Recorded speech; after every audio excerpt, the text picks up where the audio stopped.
Film की शुरुआत Paris में एक जर्जर अपार्टमेंट से होती है। यहाँ एक गुमनाम भाड़े का हत्यारा, एक किलर, कई दिनों से अपने शिकार का इंतजार कर रहा होता है। वो खिड़की से बाहर का नजारा देखता है, जहाँ लोग रोज की तरह अपना काम कर रहे होते हैं। किलर कई दिनों से यहाँ आया था, जिस वजह से उसे यहाँ बोरिंग फील होता है, इसलिए वो म्यूजिक सुनता है और यहाँ योगा भी करता है। इसके बाद किलर अपार्टमेंट से नीचे आता है और एक रेस्टोरेंट से अपने लिए भोजन लेता है। वो यहाँ चलते हुए अपने सीनियर से बात करता है। किलर कहता है कि वह कुछ और दिन इंतजार करेगा, जिसके बाद वह अपने इस काम को समाप्त कर देगा ताकि कोई भी उसके सिग्नल को ट्रैक न कर सके।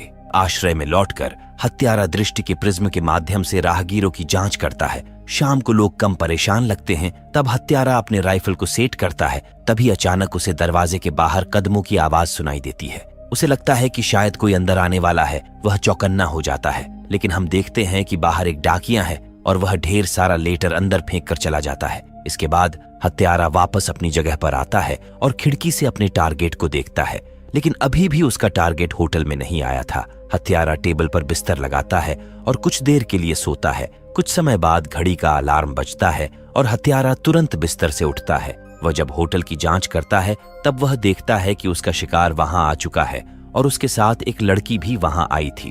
अब शिकार उसके सामने था, इसलिए हत्यारा ध्यान से एक शूट की तैयारी करता है। उधर होटल में लड़की शिकार को खुश कर रही थी। वो उसे शराब पीने के लिए देती है और उसके सामने नाचती है। इधर हत्यारा भी दृष्टि लेंस के माध्यम से मॉनिटर करता है। वह कुछ क्षण की प्रतीक्षा कर रहा था। अब टारगेट सही पॉइंट पर था तो हत्यारा गोली चलाता है, लेकिन वो अपने निशान से चूक जाता है। अपनी सावधानी पूर्वक व्यवस्थित तैयारियों के बावजूद भी वो गलती से उस लड़की को गोली मार देता है।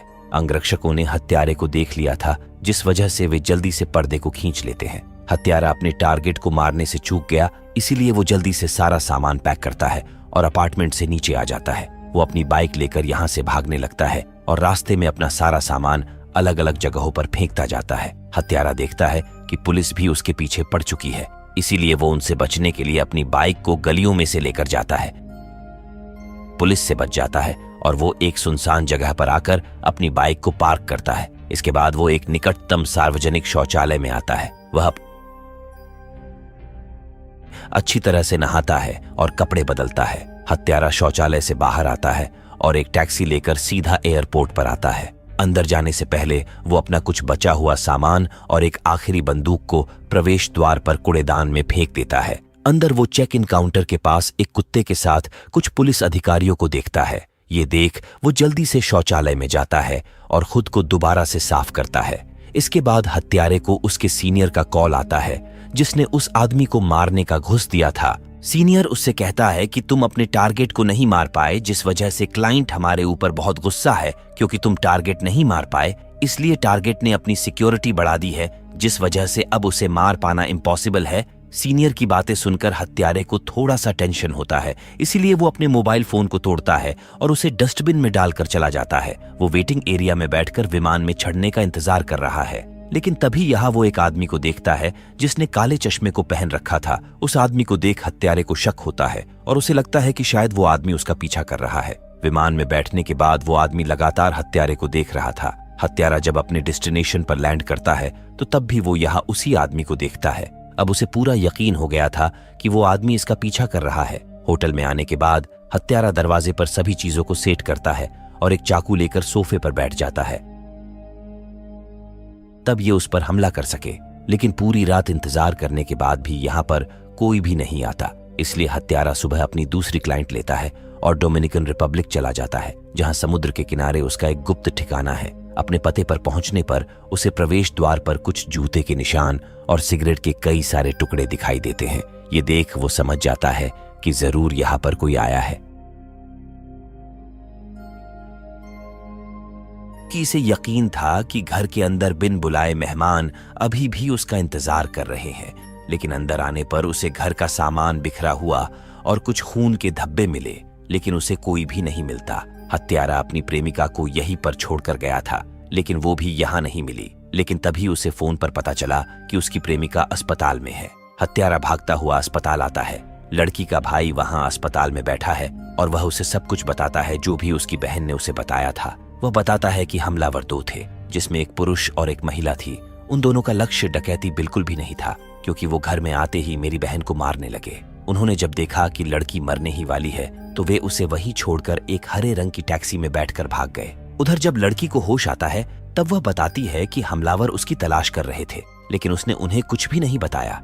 ये सुनकर हत्यारे को बहुत गुस्सा आता है, जिसके बाद वो जॉन विक मोड चालू कर देता है और अपने बैकयार्ड को खोदना शुरू करता है। वह जमीन में से सभी प्रकार की दिलचस्प चीजों से भरी एक विशेष तिजोरी निकालता है। वह नकली दस्तावेजों, हथियारों और साफ कपड़ों के एक समूह के साथ एक सूटकेस पैक करता है, जिसके बाद वह शिकार करने जाता है। हत्यारा शहर के चारों ओर घूमता है और एक हरे रंग की टैक्सी का पता लगाता है। इन्वेस्टिगेशन से पता चलता है इन टैक्सी को राइड से पहले ही बुक किया जाता है, इसीलिए हत्यारा रात में उसी कंपनी के पास आता है जहां से उस टैक्सी को बुक किया गया था। वो यहां मौजूद गार्ड को गन दिखाता है और अंदर घुस जाता है। वो कंप्यूटर में उस टैक्सी की तलाश करता है जो उस दिन उसके घर पर गई थी। आखिरकार काफी ढूंढने के बाद इसने टैक्सी और उसके ड्राइवर का नाम और पता निकाल लिया। ड्राइवर के बारे में सारी जानकारी लेने के बाद हत्यारा उसकी टैक्सी को कल की तारीख में अपने लिए बुक कर लेता है। अगले दिन हम उस टैक्सी ड्राइवर को देखते हैं जिसका नाम निक है। वो यहाँ अपने पैसेंजर को लेता है और उसकी डेस्टिनेशन की तरफ जाने लगता है। हम देखते हैं कि टैक्सी में बैठने वाला कोई और नहीं बल्कि हत्यारा है। हत्यारा अपनी बंदूक निकालता है, जिसे देख टैक्सी चालक उसे अपना बटुआ देता है, क्योंकि उसे लगता है कि शायद यह एक साधारण डाकू है। लेकिन हत्यारे को इस बारे में जानकारी चाहिए कि आखिर 2 दिन पहले उसने किन लोगों को पिक किया था। ड्राइवर कहता है कि उस दिन मैंने 2 लोगों को एयरपोर्ट से पिक किया था, जिसमें एक बुजुर्ग महिला और एक मस्कुलर आदमी था। मैंने जब उन्हें उनकी डेस्टिनेशन पर छोड़ा तब उन्होंने मुझे कुछ समय इंतजार करने के लिए कहा। मैं बाहर खड़ा होकर उनका इंतजार कर रहा था कि तभी मुझे अंदर से कुछ आवाज सुनाई दी। ऐसा लग रहा था कि जैसे वे दोनों किसी को मार रहे हो। वो दोनों जब दोबारा मेरी टैक्सी में आए तो उनके कपड़ों पर खून लगा था। ड्राइवर कहता है कि मैंने उन्हें वापस एयरपोर्ट पर ड्रॉप किया, जिसके बाद वो पता नहीं कहाँ चले गए।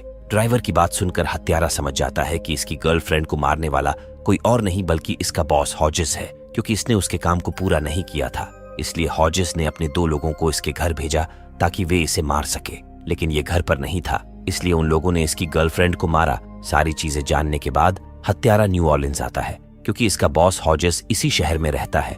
यहाँ आकर हत्यारा सबसे पहले एक वैन किराए पर लेता है और फिर उसका नंबर प्लेट बदल देता है। अगली सुबह हत्यारा क्लीनर बनकर हॉजिस के ऑफिस के पास आता है और एक कुरियर बॉय के साथ अंदर जाता है ताकि कोई उसका चेहरा ना देख सके। अब हत्यारा अंदर आ चुका था, इसीलिए वो सबसे पहले डोलोरेस के ऑफिस में आता है। डोलोरेस उसे देखते ही डर जाती है, जिसके बाद वो उसे लेकर हॉजिस के ऑफिस में आती है। हत्यारे के आदेश पर डोलोरेस हॉजिस को कुर्सी से बांध देती है, जिसके बाद हत्यारा डोलोरेस को वॉशरूम में लॉक कर देता है। हॉजिस हत्यारे को देख उससे कहता है कि तुम यहाँ पर क्यों आए। ये सुनकर वो इसके पास आता है और इसके लैपटॉप को तोड़ देता है। हॉजिस कहता है कि तुमने मिशन के दौरान अपने टारगेट को मिस किया, जिस वजह से क्लाइंट मुझ पर बहुत गुस्सा हुआ। क्लाइंट बहुत पावरफुल आदमी है जो चाहता है कि उसके प्लान के बारे में किसी को भी पता ना चले, इसलिए उसने मुझे तुम्हें मारने का कॉन्ट्रैक्ट दिया। हत्यारा उससे पूछता है कि वो 2 हत्यारे कौन थे जो मेरे घर पर आए थे, लेकिन हॉजिस इसे उनके बारे में नहीं बताता। हत्यारा काफी गुस्से में था, इसलिए वो हॉजिस को यहां मार देता है और वापस डोलोरेस के पास आता है। वो डोलोरेस को मारने के लिए आया है, लेकिन वो उससे एक डील करती है जिसमें वो हत्यारे को उन दोनों का नाम और पता देगी जो उसके घर पर गए थे। बदले में हत्यारे को उसे छोड़ना होगा। हत्यारा डील एक्सेप्ट करता है, जिसके बाद वो दोनों हॉजिस की बॉडी लेकर वहां से निकल जाते हैं।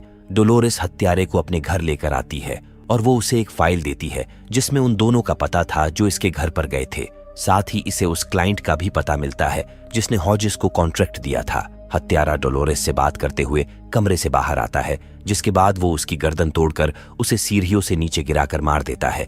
यहाँ से निकलकर हत्यारा एक सुनसान जगह पर आता है। यहाँ वो हॉजिस की बॉडी के कई सारे टुकड़े करता है, फिर उन्हें अलग अलग जगहों पर फेंक देता है। इसके बाद वो वैन को अच्छी तरह से साफ करता है और अपना नंबर प्लेट निकालकर उसे वापस जमा कर देता है। हत्यारा अब फ्लोरिडा के लिए निकलता है, क्योंकि उसका पहला शिकार ब्रूट यही रहता है। हत्यारा पूरा दिन ब्रूट की हरकतों पर नजर रखता है। रात में अपने मिशन को पूरा करने के लिए हत्यारा ब्रूट के घर के पास आता है।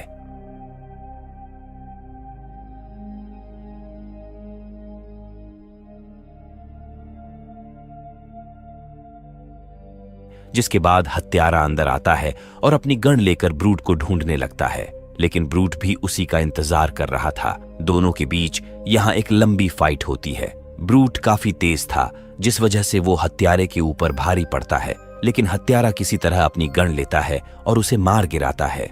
गोली की आवाज सुनकर डॉग भी उठ खड़ा हुआ और हत्यारे का पीछा करने लगा, लेकिन वो जल्दी से बाहर निकलता है और गेट को बंद कर देता है, जिससे डॉग उस तक नहीं पहुंच पाता। हत्यारा ब्रूट के घर को जला देता है ताकि उसके खिलाफ वहां कोई भी सबूत ना रहे।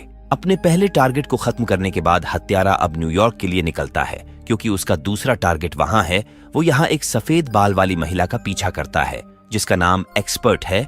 एक्सपर्ट जब एक रेस्टोरेंट में जाती है तब हत्यारा भी वहां जाता है। वो उसके बिल्कुल सामने बैठता है, जिससे एक्सपर्ट उसे पहचान लेती है कि वो कौन है। वो उसे अपने साथ रात का अंतिम भोजन करने के लिए कहती, क्योंकि वो जानती है कि हत्यारा उसे यहाँ मारने के लिए आया है। वो उसे ड्रिंक ऑफर करती है, लेकिन वह नहीं पीता। एक्सपर्ट कहती है कि हम तुम्हें मारना नहीं चाहते थे, लेकिन तुमने उस दिन अपने टारगेट को मिस किया था, जिस वजह से क्लाइंट ने हमें तुम्हें मारने का कॉन्ट्रैक्ट दिया, क्योंकि वो नहीं चाहता था कि उसके काम में कोई भी सबूत बचे। एक्सपर्ट कहती है कि मुझे पता है कि तुम मुझे यहाँ मारने के लिए आए हो। हत्यारा भी हाँ में इशारा करता है और ड्रिंक लेता है। दोनों बाहर ताजी हवा खाने के लिए आते हैं। चलते हुए एक्सपर्ट नीचे गिर जाती है। वो हत्यारे की तरफ हाथ बढ़ाकर कहती है कि मुझे ऊपर उठाओ, लेकिन हत्यारा सीधे उसके सिर में गोली मारता है। वो देखता है कि एक्सपर्ट के दूसरे हाथ में एक चाकू था। वो कहता है कि मुझे पता था कि तुम मुझे धोखा दोगी, इसलिए मैं किसी पर यकीन नहीं करता। इसके बाद हत्यारा शिकागो के लिए निकलता है, क्योंकि इसका अंतिम टारगेट वहीं पर है। टारगेट का नाम हेनरी है, जो कि एक बिजनेसमैन है। दरअसल हेनरी हॉजेस का क्लाइंट था और इसी ने हत्यारे को मारने का कॉन्ट्रैक्ट उसे दिया था। हत्यारा हेनरी की निगरानी रखता है और उसकी सारी गतिविधियों को नोटिस करता है। वो देखता है कि ऑफिस में जाने के लिए उसे दरवाजे की चाबी चाहिए, इसीलिए वो उसकी एक फोटो खींच लेता है। हत्यारा एक पार्सल ऑर्डर करता है जिसमें फेक चाबी बनाने वाली मशीन है। वो हेनरी के जिम में फ्री ट्रायल के लिए आता है। उधर हेनरी जब अपना सामान चेंजिंग रूम में छोड़कर वर्कआउट करने गया, तब हत्यारा जल्दी से लॉकर से उसका पर्स लेता है और उसके कार्ड से अपने मशीन से एक नकली चाबी बना लेता है और उसका पर्स वापस रख देता है। रात में हत्यारा हेनरी के अपार्टमेंट में आता है और वो नकली चाबी की मदद से अंदर घुस जाता है। हत्यारे को देख हेनरी की फट के फ्लावर हो जाती है और वो कहता है कि मेरे पास कैश नहीं है, लेकिन हत्यारा उसे हॉजेस का कार्ड देता है। हेनरी को यहाँ कुछ भी समझ नहीं आता। वो कहता है कि क्या तुम वही हो जिसका टारगेट उस दिन मिस हुआ था? हेनरी कहता है कि मैंने हॉजेस को एक आदमी को मारने का काम दिया था। मैंने ये काम पहली बार किया था, तो मुझे इसके बारे में कुछ आइडिया नहीं है। उस दिन तुमने टारगेट को मिस किया, जिसके बाद मुझे हॉजेस का कॉल आया। उसने मुझे बताया कि मेरा टारगेट बच गया है, इसीलिए मैंने उससे कहा कि ठीक है, ऐसा कभी कभी हो जाता है। लेकिन हॉजेस ने मुझसे कहा कि तुम्हारा काम पूरा नहीं हुआ, जिसके बदले हम इस मिशन में शामिल होने वाले सभी सबूतों को नष्ट कर देंगे। जिसे सुनकर मैंने कहा, ठीक है, तुम्हें जैसा अच्छा लगे तुम वैसा करो। उसके बाद हॉजेस ने क्या किया ये मुझे नहीं पता। हत्यारा कहता है कि क्या सच में तुम्हें नहीं पता कि हॉजेस ने क्या किया? हेनरी कहता है कि हाँ, मुझे सच में कुछ भी नहीं पता।